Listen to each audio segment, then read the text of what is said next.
Le dîner des cons, épisode je sais plus combien. Après une petite pause, le retour, et je peux enfin vous proposer un épisode que j'ai enregistré le 2 novembre 2023, donc ça commence à dater un petit peu, et j'ai eu le plaisir de recevoir Mathis qui nous a parlé de cybersécurité et de compétition de cybersécurité, donc je vous laisse en profiter. Bienvenue dans le dîner de tes cons, aujourd'hui je reçois Mathis, je te laisse te présenter. Salut Benjamin, salut tout le monde. Alors donc moi c'est Mathis Hamel. Vous m'avez peut-être vu sur Twitter, même si je fais une petite pause en ce moment. Voilà, je fais de la vulgarisation sur des contenus, que ce soit de la cybersécurité, de l'IA, du dev en général, tout ce qui est tech en général, ça me parle bien et je suis assez curieux de plein de sujets. Voilà. Et là, du coup, en ce moment, mes news, je suis un peu en congé sabbatique. J'ai quitté mon job chez Coding Game en août. Et je passe 6 mois pour prendre une petite pause, me ressourcer, voyager un peu et puis continuer à faire des side projects en attendant de me relancer début 2024, plus dans une activité indépendante. D'accord. 6 mois de pause, c'est sympa, il y a beaucoup de gens qui en rêvent. Ah ouais, ah bah ça, c'est vrai que c'est tout un luxe. J'étais un peu, j'ai un peu, ouais, c'est pas vraiment un burn-out, mais c'est vrai que à un moment, je me rends compte que j'en ai un peu, c'est assez systématique, j'en ai un peu marre de mon job. À chaque fois, au bout de 2 ans à peu près, même si c'est les jobs les plus sexy du monde et tout ça, et vraiment je suis très content des différents postes que j'ai occupés, mais à chaque fois, je sais pas, je me lasse au bout de à peu près 2 ans. Et là, je me suis dit, allez, je marque un peu le coup, je fais autre chose et je fais vraiment. Est-ce que le CDI, c'est vraiment le truc qui me va le mieux? C'est vrai que j'ai fait du free à côté pendant assez longtemps et ça m'allait bien cet équilibre. Et à la fois, je me dis, bah, est-ce que le free, ce serait pas la chose qui m'attend? Donc peut-être que je vais m'en lasser, pareil, en 2 ans, mais on va voir ce que ça donne. D'accord. Et en termes de passion, toi, qu'est-ce qui t'anime exactement? Ouais, Dis-moi. alors c'est vrai que dans l'invite du podcast, tu m'avais dit ouais, on parle de sujets pas forcément tech, donc je suis allé voir et effectivement, il y a plein d'autres d'autres invités qui ont parlé de trucs pas trop tech. Moi, effectivement, dans mes passions, il y a beaucoup de trucs qui se ramènent à toucher un ordi, hein. Donc je fais un des trucs que je fais énormément depuis de nombreuses années et que j'ai eu l'occasion de voilà de d'explorer vraiment beaucoup de trucs dans ce domaine-là, c'est les compétitions techniques en général, donc que ce soit du code ou de la cybersécurité. Et donc j'ai été, bah au début je participais beaucoup à ce genre de trucs. J'ai fait les rounds à échelle nationale, internationale. Et depuis quelques années, du coup, je suis à la fois à Presta, donc où je crée des compètes comme ça, et également je suis coach. Donc je coach des équipes, généralement des jeunes, des étudiants ou des lycéens, sur ce genre de compétition pour aussi un peu leur transmettre ma passion et leur faire découvrir ce truc que je trouve super cool. D'accord. Et comment ça se présente, ce genre de compétition? Alors, c'est en compétition de cybersécurité, donc on appelle ça un capture the flag. Donc il faut savoir déjà que c'est dans un cadre qui est 100% légal. C'est voilà, parce qu'on se dit souvent ah ouais, c'est des hackers qui se réunissent dans une cave le week-end et pendant la nuit et qui vont pirater la NASA et tout ça.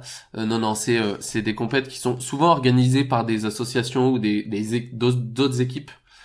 C'est soit associatif, soit juste des groupes de potes. Et ces compétitions-là, t'as donc une entité organisatrice, souvent c'est une petite équipe de entre 5 et 15 personnes, qui vont créer des challenges.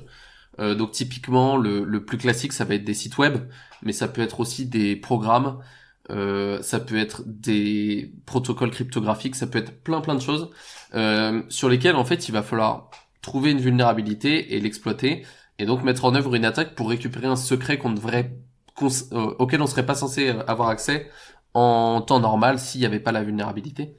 Et donc ce secret-là, ça s'appelle un flag. Et donc si Mhm. on arrive à le récupérer, donc par exemple un site web, accéder à l'interface admin via une injection SQL, bon ça c'est un peu les scénarios les plus simples. Si on arrive à accéder à l'interface admin, voilà il y a un gros truc sur l'interface qui nous dit bravo, vous avez réussi, voici le flag, et ensuite, t'envoies ce flag-là sur une plateforme de compétition qui est commune à toutes les équipes, et ça te rapporte un certain nombre de points, c'est une preuve de compromission. Donc ça, c'est pour la partie cyber. Pour la partie compète de code, algo, ça va être généralement, tu vas avoir entre 3 et 15 exos en fonction de la durée, de la difficulté et tout ça. C'est des exercices indépendants de code, donc d'algorithmique.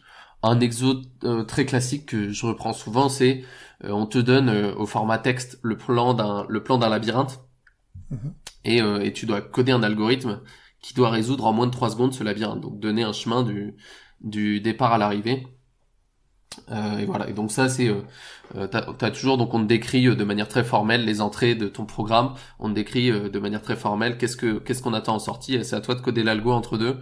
Souvent, ça demande pas mal d'astuces et pas mal de créativité sur la manière d'approcher les exercices. C'est pas juste connaître par cœur des algos, hein, du tout. Ouais, C'est beaucoup plus connaître des méthodes, et c'est un peu comme des problèmes de maths en fait, in fine. d'accord. Voilà. Ok. C'est vrai que je m'étais inscrit, c'est un peu ce que faisait Coding Game, ce genre d'exercice. Ouais, tout à fait, tout Je, à je fait. Ouais, vas-y. je m'étais inscrit dessus et j'avoue que j'avais une grosse peur d'être jugé en fait, qui fait que j'osais pas tellement y aller. Ouais. C'est, tu rencontres des gens qui ont ce genre d'appréhension? Oui, les compètes, c'est vraiment pas un truc qui est fait pour tout le monde, et j'en suis parfaitement conscient. Moi, j'ai pas envie en fait que la compétition, ça devienne une manière une manière de classer tous les devs. C'est une manière de classer les devs qui veulent faire de la compète, et c'est cool. Moi, je considère pas que c'est une manière de se comparer les uns aux autres. Même si finalement il y a un classement et tout ça, hein. Moi je m'en fous en fait de qui est arrivé derrière moi, qui est arrivé devant moi, c'est cool parce que je peux aussi m'inspirer de ces personnes-là. Mais moi je vois vraiment ça comme un jeu et comme une manière de se dépasser, donc j'ai beaucoup cet esprit de compète. Mais effectivement il y a beaucoup de gens, et même c'est des compétences qui sortent un petit peu de ce dont on a besoin dans le monde réel, dans le monde de l'entreprise, on va dire. C'est beaucoup plus du jeu et sur des situations qui sont assez simplifiées entre guillemets, Mhm. distillées. Et notamment alors sur ces profils-là qui aiment peu la compète, il y a beaucoup de femmes qui redoutent ce truc-là, et en fait on a très très peu de femmes, encore moins que dans le dev en général, sur les milieux compétitifs. Donc voilà, c'est aussi quelque chose, on essaye de les inclure de plus en plus. Moi, je suis notamment coach au championnat d'Europe. Il y a quelques années, ils avaient mis une règle donc chaque institution, donc c'est un truc étudiant. Chaque Mhm. école ou chaque université a le droit d'inscrire 2 équipes, et t'as le droit d'inscrire une troisième équipe si t'avais au moins 2 femmes parmi tes 3 équipes. Et ça a un petit peu marché. Il y avait plusieurs universités, dont moi celle que je coach, l'INSA Lyon, qui avait réussi à trouver 2 femmes, mais vraiment pas plus quoi. Parmi les 9 étudiants. Et donc voilà, c'est aussi cette différence de profil, et c'est des mentalités qui vont être différentes, qui font que c'est pas pour tout le monde. Mais moi j'adore ça, et j'en parle. J'essaye de transmettre cette bonne parole, même si je sais que tout le monde ne peut pas être convaincu. D'accord. Ok, je fais une parenthèse, c'est vrai que tu dis que tu es coach. Il me semble que j'ai vu que tu faisais partie des coachs Craft Record également pour les speakers, le Ouais, tremplin des speakers. j'ai fait effectivement le tremplin pour Mixit. Donc pour remettre un peu de contexte, le tremplin des speakers, du coup, ça se reproduit régulièrement. C'est Julien Topsu qui chapeaute ça, et Craft Records en général.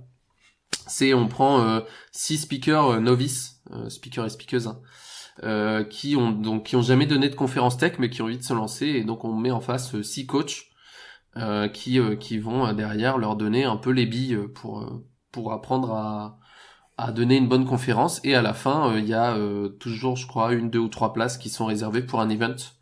Donc il y a un event qui s'engage. Là, mon édition, c'était donc Mixit à Lyon, qui s'était engagé, qui avait dit on donne 2 places d'avance au tremplin des speakers pour 2 des 6 personnes. Donc après, ça s'est joué sur une sélection. Et donc c'est un peu un risque qu'ils prennent, hein, parce que potentiellement sur ces 6, il y a rien qui leur garantit qu'il y en a 2 qui vont être intéressantes, surtout que c'est pas Mixit qui décide. C'est pas Mixit qui décide des 2 personnes qui vont aller parler à leur event. Mais en fait, on se rend compte que a posteriori, les 6 candidats et 6 candidates qui sont là sont vraiment donnent vraiment des confs de qualité qui sont top, malgré le fait que ce soit leur première fois, quoi. Donc moi j'étais super content de donner un peu un coup de pouce. C'est vrai que j'avais contacté Julien sur une des toutes premières éditions, et en fait il avait déjà plein de coachs, et donc sur une des suivantes il m'avait recontacté en me demandant si j'étais toujours partant, parce que c'est vrai que j'ai donné pas mal des conférences aussi, dans les quelques dernières années là. Donc voilà, j'avais envie aussi un peu de passer pas vraiment passer le flambeau, même si j'y suis plus trop dans ce monde-là, mais voilà, transmettre un peu de connaissances et de trucs qu'on lirait pas forcément dans des bouquins, quoi. Ok. Et j'ai vu que il y a quelque temps, sur Twitter, tu publiais également alors c'était pas vraiment une compétition, mais tu challengeais des sites sur leur sécurité. Et quand il y avait une faille, tu leur proposais enfin, tu leur expliquais quelle était la faille Ouais. avant de la rendre publique. Et donc c'est vraiment un truc qui, même en dehors des compétitions, te fait envie. Tu testes la sécurité quand tu arrives quelque part. Oui, alors c'est vrai que j'ai une tendance très très curieuse. C'est ça qui fait aussi que je me suis jamais vraiment spécialisé, même si tu vois, je fais quand même. J'aime beaucoup la sécu, j'aime beaucoup l'IA, j'aime beaucoup l'algo. Il y a plein de domaines qui m'intéressent, sur lesquels vraiment je vais aller juste me documenter par curiosité, essayer des trucs. Et cette curiosité-là, je la traduis aussi dans d'autres trucs. Par exemple, j'arrive sur donc un exemple un peu qui avait fait pas mal parler de lui. C'était sur l'appli Elise, donc c'était le Tinder de la présidentielle. Où en jouant avec l'appli, donc c'était le top 1 des stores pendant un moment. C'était une appli de recommandation de vote en gros. Et j'avais testé l'appli et je me dis, est-ce que je vais pas un peu creuser, parce que là ça m'a l'air d'être un peu codé bizarrement. Il y avait eu pas mal de problèmes d'algo qui avaient été soulevés, donc j'ai décidé d'aller creuser un peu. Et effectivement, j'ai soulevé des gros problèmes de sécu sur cette appli-là qui était utilisée par des millions de gens. Ce genre de curiosité, c'est quelque chose qui m'anime, et qui fait que c'est ça. Moi, je me prends assez peu au sérieux, mais à la fois je prends assez peu au sérieux aussi les sites que je visite, on va dire. Après, il y a aussi toujours une certaine notion de l'éthique. Il y a donc pardon, les hackers éthiques. Donc ça, c'est vraiment c'est des gens presque dont c'est le métier, hein, qui cherchent des failles dans des produits qui ont donné leur accord, et qui sont récompensés s'ils en trouvent, parce que en fait, pardon. Parce que en fait, ces failles-là, donc les entreprises sont prêtes à rémunérer du monde si on leur rapporte directement, au lieu d'aller les exploiter pour les attaquer. Moi, je suis pas vraiment dans ce truc-là, notamment parce que aussi donc ça, on appelle ça du bug bounty. Le bug bounty, c'est très très compliqué. Moi, je suis pas assez bon en web. Moi, les failles que je trouve, c'est des trucs vraiment cons, hein. C'est un Elasticsearch mal configuré, ça va être un site, une API qui expose des données vulnérables et tout ça. Donc, je suis un petit peu entre les deux.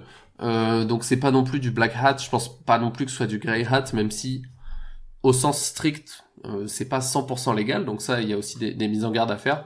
Mais après, il y a un côté vis-à-vis de moi-même, qu'est-ce que j'en fais de cette faille? Je vais pas l'exploiter parce que ça m'intéresse pas, et c'est pas ça s'aligne pas avec ça, parce que en fait, même si ça me fait rire de péter une appli, il y a des fois des milliers, des dizaines de milliers, des millions de personnes affectées, hein, comme sur Elise. Donc je m'en amuse un peu. Moi, je fais pas ça pour être rémunéré non plus, hein. J'ai jamais été payé pour ces failles-là que je trouve. Mais à la fois j'essaye effectivement un peu de prévenir les créateurs des sites et des applis auxquels je m'intéresse, parce que au final, ce qu'on protège, c'est aussi les utilisateurs. D'accord. Ouais, donc c'est plus vraiment pour t'amuser ou pour la performance. C'est ça, c'est plus pour m'amuser, effectivement. Pour la performance, je sais pas, parce que vraiment, je le répète, hein, moi je suis vraiment je suis presque niveau 0 en sécurité web, et pourtant c'est aussi ça que je m'amuse à regarder, quoi.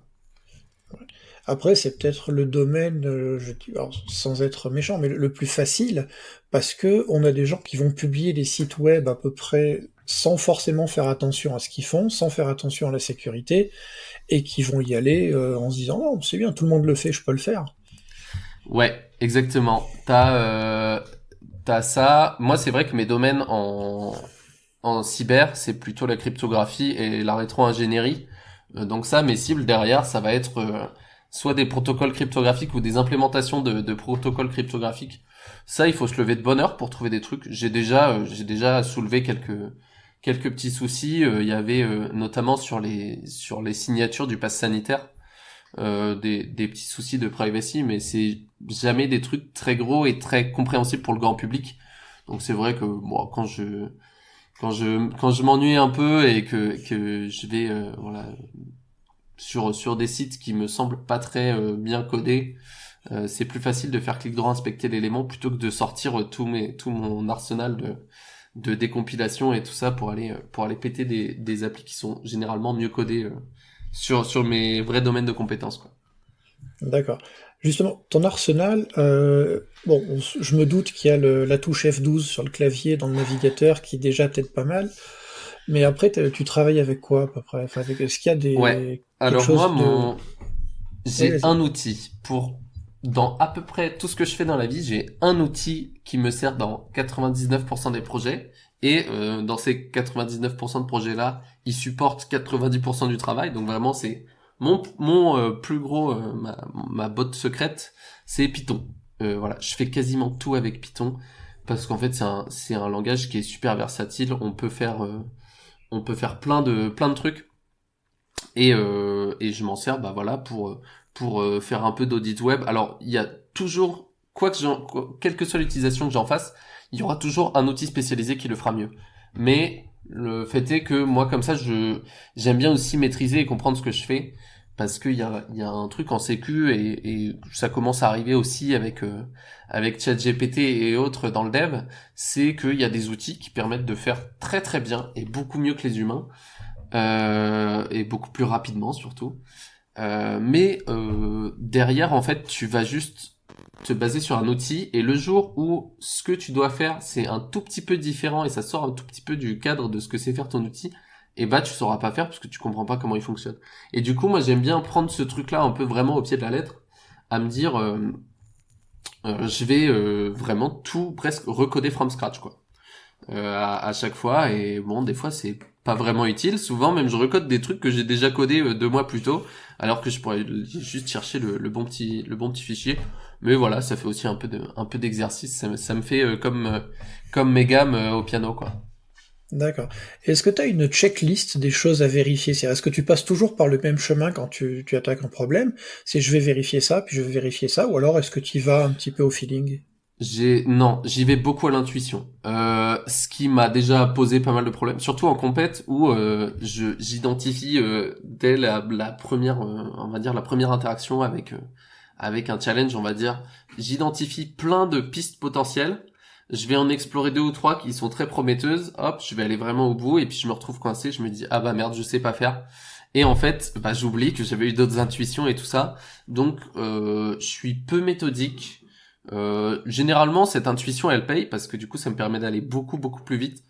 Moi, en compète, mais vraiment mes exos phares, c'est les exos où c'est souvent des trucs qui sont peu. Enfin, ouais. Moi, ce que je préfère, c'est les exos qui sont pas hyper difficiles. J'aime bien quand même me challenger un peu, mais des trucs que je sais que je sais faire.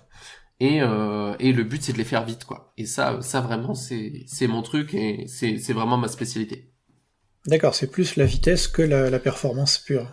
C'est ça. Après, de la perf, ça peut m'amuser, mais c'est vrai que moi, passer 3 jours sur un challenge sans savoir derrière vraiment si je vais réussir à le valider ou non, j'avoue qu'au niveau motivation, des fois, je l'ai pas, quoi. Là, elle tient pas 2 ans, la motivation, là. Ouais, c'est ça. Ok, ok. Pardon. Putain, on a tous la gorge prise aujourd'hui, je pense. Ouais. Ok, donc tu dis que Python est un langage qui est très versatile. Je sais que Python est pas mal utilisé dans tout ce qui est machine learning. Est-ce que tu penses que tu pourrais mettre en place un, un système de machine learning qui te permette de tester les choses plus vite? C'est-à-dire qu'il va être un assistant Tu parles là en sécu ou en en général? sécu. Oui, oui, en sécu. Alors, en sécu, je pense que oui. Alors, peut-être pas forcément de le développer moi-même, mais effectivement, moi j'ai découvert récemment, donc j'ai fait un peu de Capture the Flag récemment, donc en compète de sécu, hein. Avec ChatGPT, un peu en assistant sur le côté. Je lui demandais de m'écrire des payloads et des trucs comme ça. Je m'en suis aussi servi d'ailleurs pour faire un peu de dev web il y a quelques mois. Et c'est un truc où, en fait, il me sort que des trucs que j'aurais probablement su faire, mais en allant me taper un peu de doc, en allant me taper du Stack Overflow, des trucs comme ça. Donc, cette assistant pour l'instant, et je pense que c'est à peu près l'état de l'art actuel de ce qu'on peut faire en assistant de test d'intrusion ou de dev, c'est vraiment de faire un outil qui, pour l'instant, sait faire à peu près ce que je saurais faire, mais qui le fait beaucoup plus vite et qui est très adaptable. Si je veux tweaker un petit truc, j'ai juste à lui dire, il pourrait écrire des parties entières très très rapidement. Donc ça, oui. Après, de là à coder un outil qui fait de A à Z des tests d'intrusion ou quoi, je pense qu'on en est encore assez loin sur de l'IA neuronale pure, plus que des outils traditionnels, quoi. Après, D'accord. j'avais participé à une compète il y a 3 ans, un truc comme ça. C'était sur de la détection d'attaque avec du machine learning. Et là pour le coup, alors c'était sur un dataset qui était artificiel, donc c'était assez facile de les détecter, même presque à la main, je pense qu'on pouvait le faire. On avait codé donc avec mon équipe, mais j'étais le dev principal sur ce truc-là. Une IA donc qui était basée sur les technos de Random Forest, qui détectait les attaques vraiment avec une précision super élevée. Enfin, on a eu un score de 100% à la fin sur le round parce qu'on a détecté toutes les attaques et on n'a pas eu de faux positifs. Mais c'est vrai que ça, au niveau aussi du triage de la détection d'attaques, c'est des trucs sur lesquels on peut beaucoup beaucoup progresser. Et il y a des gros trucs à faire. C'est très compliqué parce que aussi il y a une hétérogénéité énorme des systèmes d'information. Donc du coup une IA elle va devoir un peu s'adapter au système sur lequel elle est et comprendre qu'est-ce qui est du flux normal, qu'est-ce qui est du flux pas normal, quoi. Et derrière faire ce pré-tri quasi instantanément, là où un opérateur humain déjà bah il doit aller comprendre la situation, voir ce qui se passe et donner sa décision. Et donc du coup ces quelques minutes qu'on gagne à chaque fois peuvent être vraiment cruciales et peuvent aussi faire gagner beaucoup de temps et automatiser pas mal de tâches assez simples. Ouais. C'est vrai que tu parlais d'Elasticsearch tout à l'heure. Bah, je travaille avec Elasticsearch tous les jours et ils ont un module SIEM qui utilise le machine learning pour détecter les intrusions justement. Et c'est vrai que c'est un truc qui fait un petit peu rêver au niveau des responsables sécurité. Ils se disent je branche le truc et il va se mettre à crier dès que j'ai une attaque. Ouais, tout à fait. Bah, alors, à l'échelle d'Elasticsearch, c'est pas déconnant parce qu'en fait, voilà, Elasticsearch c'est un produit qui est à peu près standardisé. Les attaques, je pense que, alors, j'ai jamais trop étudié à quoi ça ressemblait des attaques là-dessus, mais j'imagine qu'elles se ressemblent un peu toutes, on va dire entre guillemets. Donc là-dessus, tu peux. Par contre, effectivement, c'est en fait passer à l'échelle et passer sur l'échelle de tout ton SI où là, bah, t'auras jamais vraiment enfin, pas encore en tout cas, t'auras pas cette capacité-là de pouvoir dire ah bah oui attends, je vois que il y a tel IP qui a tapé sur tel service à tel endroit via tel nom d'utilisateur et tout ça, c'est pas normal parce que pour telle et telle raison. C'est un niveau de complexité qui est en fait infiniment plus large parce que toutes les attaques possibles sont un éventail beaucoup plus large, quoi. D'accord. Mais le CIEM d'Elastic ne détecte pas que les attaques sur Elastic. C'est-à-dire tu peux installer Ah des oui, c'est agents. c'est dans un ELK. Ouais. Ah. Tu peux installer des agents sur les machines à surveiller qui vont être centralisés dans l'Elasticsearch. Et derrière, s'il y a une des machines qui a un comportement anormal, il va le signaler. Tu as la version libre où il n'y a pas le machine learning, et si tu as la version premium, tu as le machine Ok. learning en plus. Ah, j'irai voir ça. Ça m'intéresse bien. Hop, bon, je relaisse sortir mon chat. Il est, il n'a pas de chatière parce que j'ai que des portes vitrées dans mon appart. Je peux pas installer de chatière. C'est pas grave. On a tous des problèmes de chat, je crois que c'est récurrent. Ouais, voilà. Donc oui, effectivement, Elasticsearch, moi j'avais un petit peu travaillé avec mon précédent employeur pour mettre en place le SIEM, et c'est vrai que c'était assez puissant. C'est-à-dire si tu avais un PC d'un collaborateur qui se faisait infecter, ils étaient capables de le détecter et de l'isoler du réseau rapidement. Ouais. Donc ça, c'était assez intéressant en Moi, termes de prévention. j'y crois à fond, hein, à ce genre de truc. Je pense qu'il y a encore beaucoup de boulot à faire. Le fait que Elasticsearch, je savais pas du tout qu'ils faisaient ça. Enfin, ça me dit vite fait quelque chose, mais j'ai jamais regardé. Le fait que ce soit eux qui se lancent là-dedans, je pense que c'est aussi bon signe, parce que quand même ils sont très très intégrés. Enfin, il y a quand même quasi toutes les boîtes qui ont un ELK pour stocker tout leur log système et tout ça, ou un équivalent. Et du coup, le fait d'avoir ce service-là qui est directement intégré, ça va aussi leur donner une belle position sur ce marché-là, quoi. Ouais, c'est bien possible.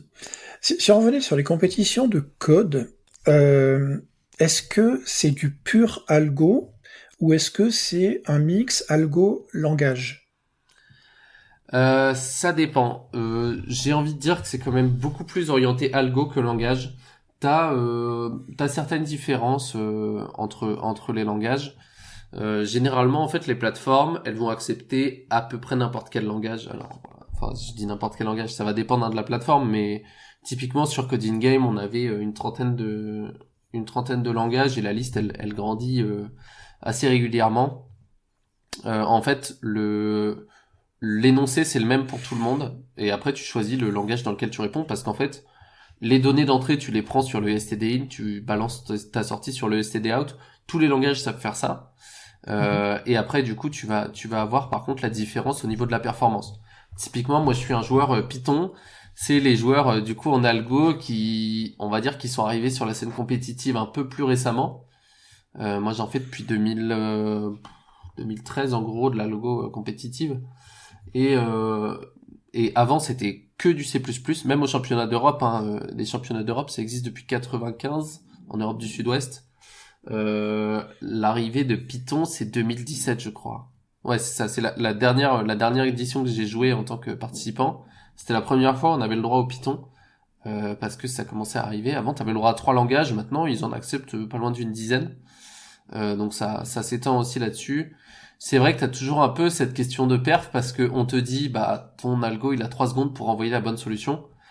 Est-ce que en C++, qui est un langage qui est genre 6 fois plus rapide que le Python en compète, est-ce que tu t'en sors pas mieux? Généralement, en fait, maintenant, il s'arrange pour que le bon algo, quel que soit le langage que tu fais, il passe. Et le mauvais algo, quel que soit le langage que tu fais, il passe pas.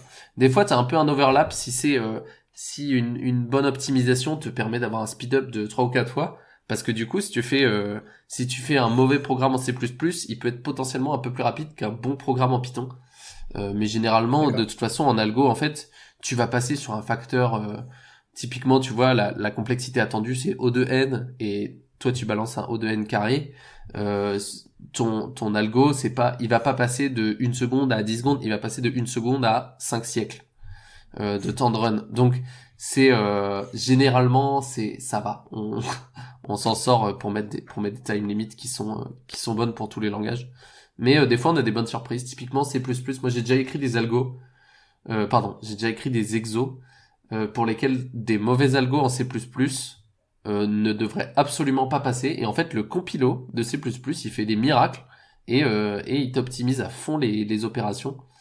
Et en fait, il fait que lui-même, il comprend ce qu'il faut faire sous le capot et il envoie la bonne solution, on va dire. D'accord. Ah, c'est marrant ça. Après, j'avoue que C++, moi, ça doit faire bien 20 ans que j'ai pas mis les mains dedans. C'est depuis l'école. Ouais, bah pareil en fait, j'en ai fait un peu pendant mes études et ça s'est arrêté là. C'est vrai que c'est marrant parce que le Python, j'y ai pas du tout touché pendant mes études, sauf quelques projets en dernière année où c'était langage libre et là du coup on pouvait un peu s'amuser, où il y avait des gens qui faisaient du Haskell alors qu'on n'avait pas appris ça non plus. Mais sinon ouais, c'était Java dans les 2 premières années, C++ sur le cycle ingénieur. D'accord. Ok, ok. Euh, pour quelqu'un qui voudrait se lancer d'abord dans les compétitions de code, on va parler de code en premier, est-ce que tu aurais des conseils sur par quoi attaquer ou des pistes pour de la littérature ou ce genre de choses? Ouais, alors sur les compétitions de code, déjà il y a un truc moi que je répète souvent, hein, c'est que c'est vraiment un jeu plus qu'une compète. Il y a beaucoup de plateformes où on peut s'entraîner en solo avant, et ça j'aime bien. Typiquement t'as Coding Game hein, qui est bien pour ça. Même si Coding Game, je trouve que les exos sont pas très beginner friendly. Alors si tu fais déjà de l'informatique, si tu connais déjà au moins un langage de programmation et que voilà, t'as fait même un tout petit peu d'algo, je pense que c'est un bon début. Sinon, pour du encore plus simple, pour des exos de niveau un peu plus débutant, t'as Code Wars que j'aime bien. C'est plein d'exos qui sont fournis dans pas mal de langages. T'as déjà en gros t'as ta signature de fonction, t'as juste à implémenter des fonctions et tu fais un return de ce qui est attendu. T'as une méthode pour voir un petit peu l'évolution de ton niveau, quoi. Parce que tu vas résoudre des exos qui vont être de plus en plus durs et tu vas marquer des points. Donc ça, c'est plutôt côté débutant. Après, pour se challenger vraiment fort, t'as une plateforme qui s'appelle Code Forces, donc Code Force au pluriel. Mhm. Codeforces.com, qui est une plateforme russe. Et là, t'as des rounds qui durent 2 heures, qui sont à peu près tous les 3 jours. Et tu participes, t'as genre 30 000 personnes qui participent et après en fonction du nombre d'exercices que t'as réussi à résoudre, de ta rapidité, tu vas monter ou descendre dans le classement général. Et ça c'est vraiment un truc qui est très très compétitif. C'est des exercices qui sont super intéressants, mais effectivement ça c'est beaucoup plus difficile. Même si là depuis quelques années ils ont ouvert les divisions 3 et 4. Avant t'étais divisé en deux, donc t'avais division 1, division 2. Et c'est en gros au-delà de 1900 points de ranking, t'es au-dessus et t'es division 1 et D'accord. sinon t'es D2. Maintenant ils ont fait un peu plus de layers parce que vraiment division 1, moi j'en ai fait partie pendant quelques années. C'est genre le top 1% des joueurs quoi. Et donc du coup effectivement tu perds beaucoup de gens qui veulent apprendre de manière casuelle. C'était assez élitiste et maintenant c'est beaucoup mieux. Et les exos je les trouve très très intéressants. Après si c'est pour participer à des compètes, des trucs que ce soit en présentiel ou pas, mais plutôt en présentiel, t'as ouvert à tous, t'as le Master Dev France, anciennement Mhm. le meilleur dev de France, qui est une compète inter-entreprise en France à Paris tous les ans. Je sais plus, ça doit être en mars, quelque chose comme ça. Enfin, j'ai pas la date de la prochaine édition, je sais même pas s'ils le refont, mais généralement c'est dans ces eaux-là. Et et ça du coup c'est une compète qui est assez intéressante où t'as voilà, des sessions de qualif et une finale. Pour les plus jeunes, tu vas avoir France IOI qui va être on va dire une forme d'entraînement qui va être pour les IOI, donc les Olympiades internationales d'informatique, qui sont des trucs internationaux.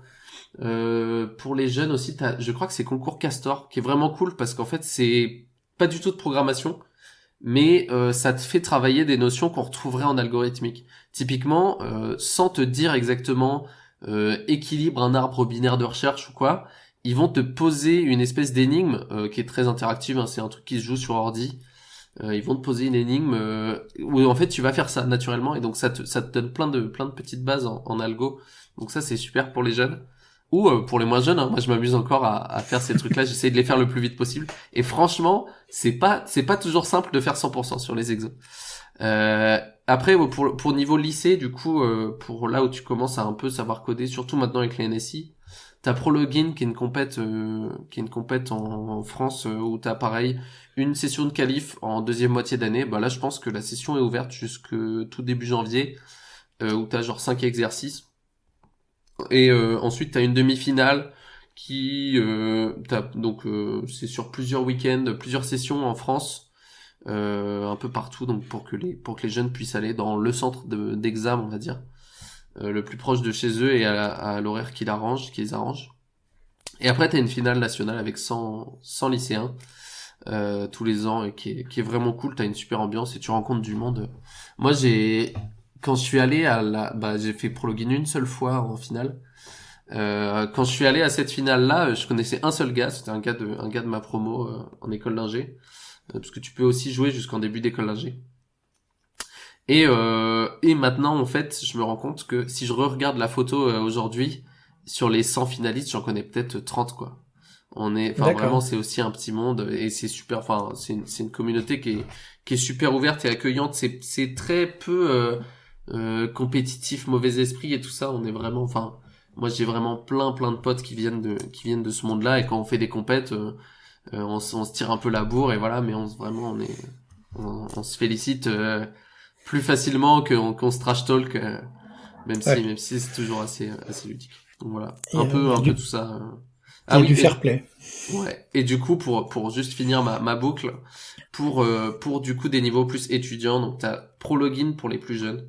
Je crois que c'est jusqu'à 21 ans. Et sinon, t'as les championnats d'Europe d'Algo, qui s'appellent SWERC, SWERC, qui auront lieu là en janvier à Paris. Ça change un petit peu tous les ans de ville. L'an dernier, c'était à Milan. Et ça, du coup, c'est super cool. Et voilà, s'il y a des gens qui m'écoutent, qui ont envie de participer, c'est ouvert à tout le monde. C'est max 3 équipes par université, 3 équipes de 3. Mais voilà, si vous avez une équipe de 3, allez en parler à votre école pour qu'ils vous payent le déplacement. Ils sont généralement assez ravis d'avoir des étudiants motivés qui vont représenter au championnat d'Europe. Donc, allez-y, foncez. D'accord. Et c'est marrant parce que moi je te posais la question pour les débutants, je pensais débutants en compétition et tu as abordé ça sous l'angle débutant en code. Ouais, bah c'est vrai Euh, que T'as des gens qui vont apprendre à coder avec ce genre d'exercice et pas de manière plus académique. ouais, bah en fait, t'as surtout de nos jours avec la grande quantité de profils en reconversion, tu vas en fait tu vas te retrouver à avoir beaucoup de gens qui vont avoir appris par eux-mêmes, et pas du coup pas sur les bancs de l'école, pas au lycée, pas en école ou pas en fac. Ils vont se retrouver vraiment à avoir découvert la programmation d'une manière ou d'une autre. Et il y en a vraiment beaucoup, notamment sur Coding Game. Coding Game, pour te refaire un petit peu la démographie, donc je pense qu'il y a bientôt 5 millions d'utilisateurs. On gagne à peu près 1 million par an, ouais c'est ça. La démographie des utilisateurs de Coding Game, du coup, t'as un tiers d'étudiants, t'as un tiers de pros, donc en gros sur ce public-là, t'as moitié junior, moitié senior, et après t'as un tiers de gens qui ne sont ni étudiants ni dev pro, et c'est des gens juste qui font pas d'infos en général. Alors c'est des profils qui vont être plus durs à convertir et qu'on va enfin à convertir à retenir sur la plateforme, parce que ça va être des gens qui vont pour beaucoup se dire ah ouais c'est vraiment pas pour moi, c'est trop dur. Mais parmi ceux-là il y en a pas mal qui accrochent et qui en fait vont s'initier à l'informatique, même si beaucoup vont pas aller derrière en faire leur métier, mais juste s'initier un peu parce que ça les amuse à la programmation, et avoir surtout sur des plateformes qui sont beaucoup plus ludiques, type Coding Game justement, avoir bah voilà, au lieu de juste j'ai écrit un algo et on me dit juste ok ou pas ok à la fin et t'as passé tous les test cases, c'est tu vois ton petit personnage bouger sur un écran ou un truc comme ça. Donc ça va être aussi beaucoup plus orienté jeu, et c'est une manière d'approcher la pédagogie que moi j'aime beaucoup aussi sur ce truc-là. D'accord.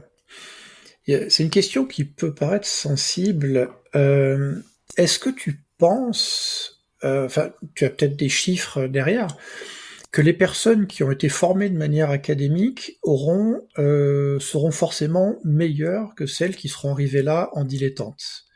On entend, alors en ce moment, il y a beaucoup de débats qui m'irritent un petit peu sur ce que valent les personnes qui font une reconversion et qui arrivent dans l'informatique. Et il y a pas mal de gens qui ont tendance à les considérer un petit peu de haut. Ouais. Ça me gonfle un peu, je t'avoue, Oui, personnellement. oui, oui. Et donc, toi, est-ce que tu as des éléments pour étayer ça? C'est-à-dire quelqu'un qui n'a pas fait forcément une école d'ingénieur, est-ce que tu constates que le niveau est tout aussi bon? Alors, j'ai pas assez bossé avec des profils d'un côté comme de l'autre. C'est vrai que moi, enfin, on va dire que la dernière fois que j'ai eu un job vraiment technique, c'était il y a maintenant 4 ans. Voilà, je faisais de la R&D en machine learning. Et là, effectivement, on avait que des profils type ingé. Bon, en même temps, c'était dans le public qui sont aussi réputés pour être plus frileux vis-à-vis des recrutements et tout ça et des CV. En attendant, moi, j'ai bossé et notamment dernièrement chez Coding Game avec deux gars issus de reconversion.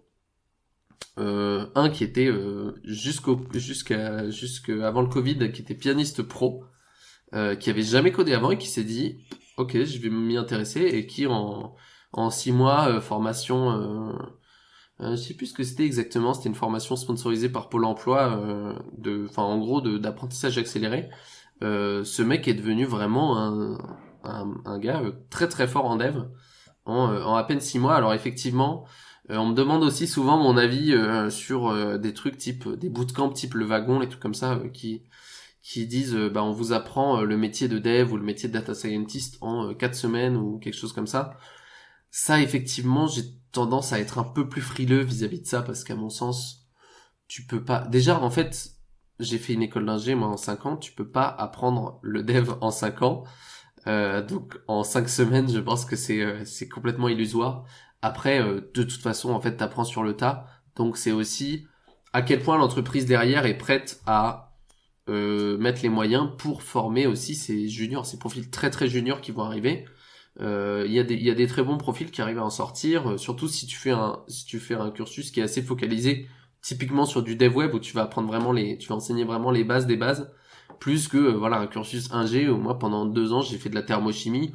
Bon, on va se dire, est-ce que ça sert vraiment, quoi? Moi, ça ne me sert plus hein, dans la vie, pour être honnête. C'est Du coup, pour poser la pâte thermique sur le processeur quand tu montes un PC, non?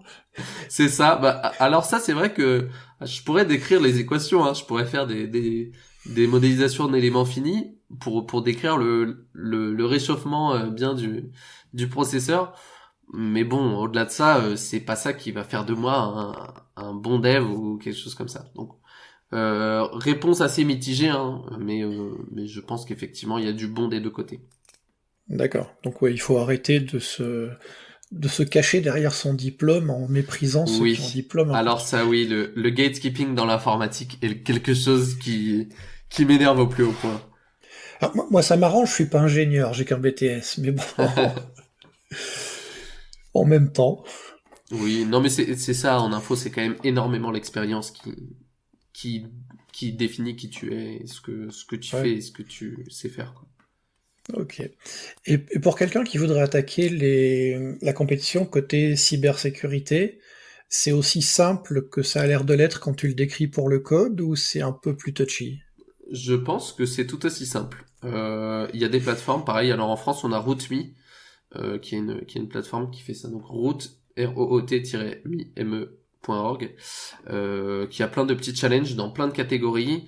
Et après, une fois qu'on se sent confiant, le mieux c'est de jouer en équipe. En cyber, on peut pas jouer solo. La compète de code, généralement, c'est joué en solo, à l'exception rare des championnats d'Europe qui se jouent à 3.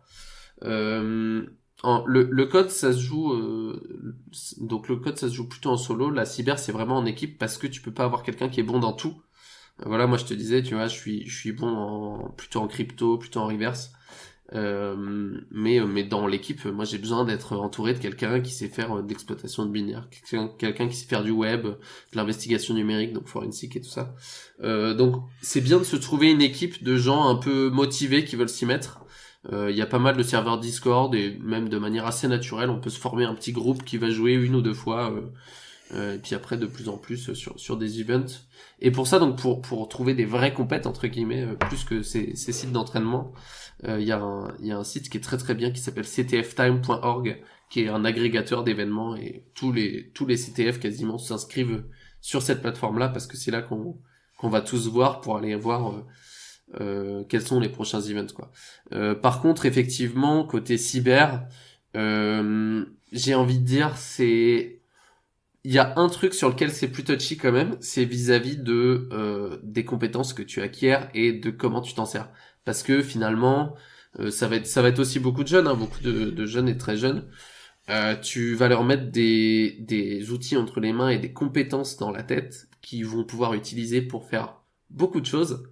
Il faut juste faire gaffe à comment ils s'en servent et tout ça. C'est pas pour dire à partir du moment où tu fais de la compète de sécu, tu dois être fiché S.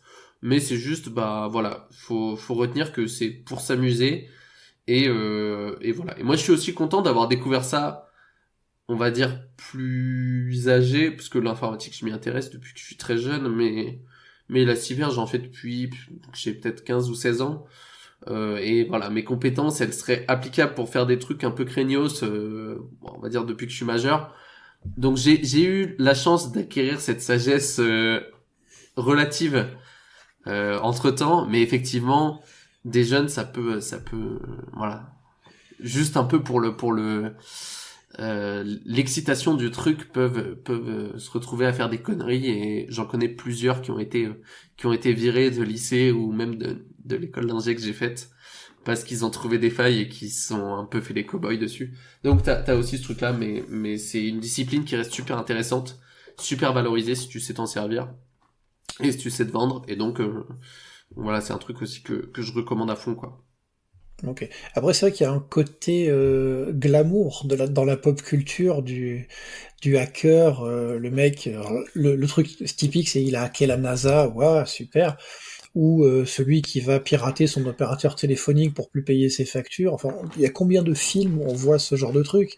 Ouais. T'avais un qui me vient à l'esprit comme ça, c'est Opération Espadon, avec Travolta et Hugh Jackman, Ouais. où le mec c'est un hacker, mais c'est Hugh Jackman avec les abdos et puis les jolies filles et tout ça.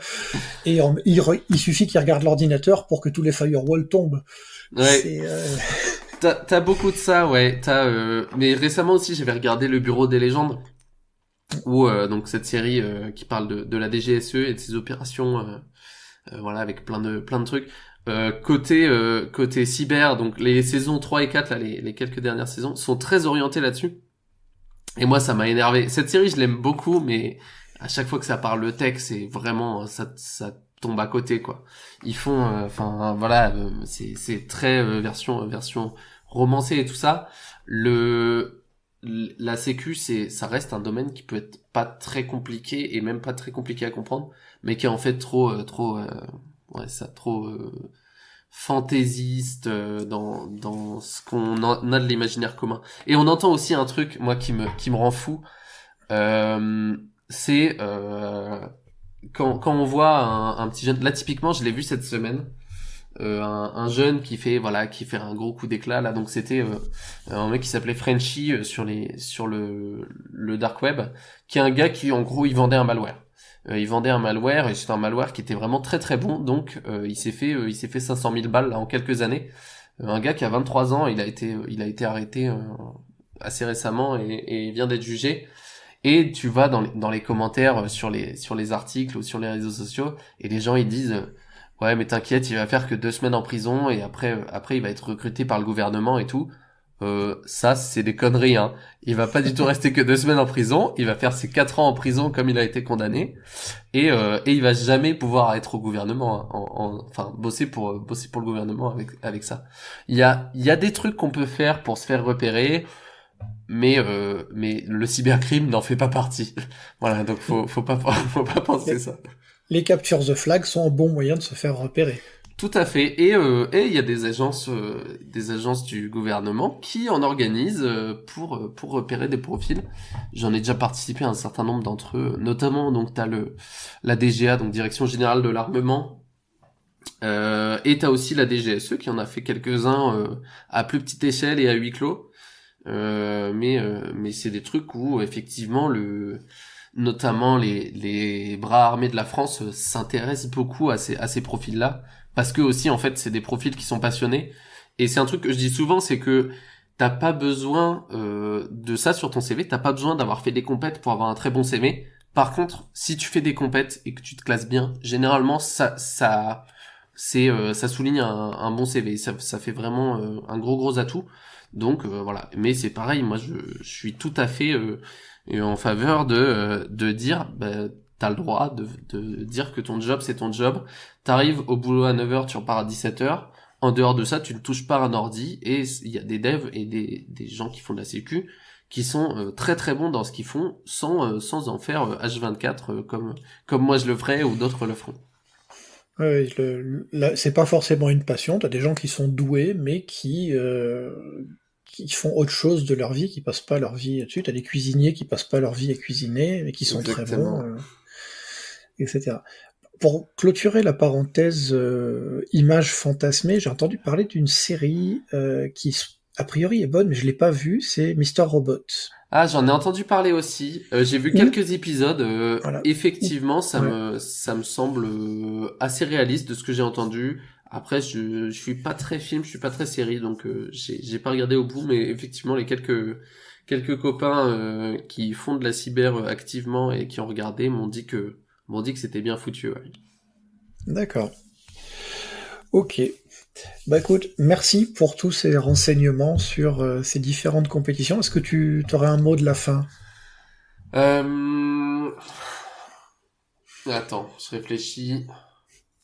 Bah, un truc que je dis souvent en ce moment, mais parce que je suis en sabbatique et que j'essaye de me défendre d'être au chômage et de rien foutre, c'est que l'argent ne fait pas tout dans la vie et faut arrêter de vouloir s'en mettre plein les poches tout le temps. Ça n'a pas de sens.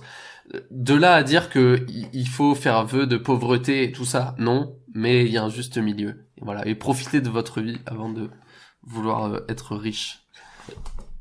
C'est très sage. Bah écoute, je te remercie, et Merci puis à à toi pour bientôt. l'invite. À Ciao. bientôt.